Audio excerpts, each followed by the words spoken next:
Hi everyone, welcome back to our channel. So today in this video, I'm going to show you how to pay with Paysafe on Pandabuy.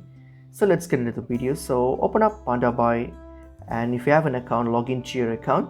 So once you're on here logged in, so what you're going to do, you're going to simply add any item to your cart. So as if you're normally going to make an order, so just add any item to your cart. So once you're done with that, so once you have added to your cart, so what are you going to do, you're going to so here, so just gonna add this to my cart. So let me add this to my cart. So just gonna choose a random item, so I'm gonna add it.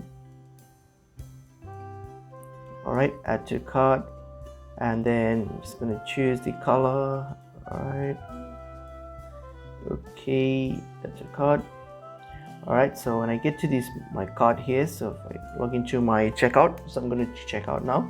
So that's it. So here, check that out, click on submit, and it will take me to this payment page here. So if this is fine, everything, I'm going to tick that in and then click on submit. And then now when you get to this page here, so where you're going to choose the payment option, so I'm going to use my Paysafe. So if I'm going to pay with Paysafe, then I need to use my Paysafe Mastercard. So only if I have the Paysafe Mastercard, I'll be able to use my Paysafe account. So if you have the Paysafe Mastercard, then simply click on the credit or debit card option. And then since I have got my Mastercard here, so what I'm going to do, I'm going to just plug in the details of my Paysafe Mastercard and then hit on confirm and then complete this transaction. So that's how you can use your Paysafe on Pandabuy by using your Mastercard. So that's pretty much it is. So I hope this video is helpful to you all. I'll see you in another video. Thank you.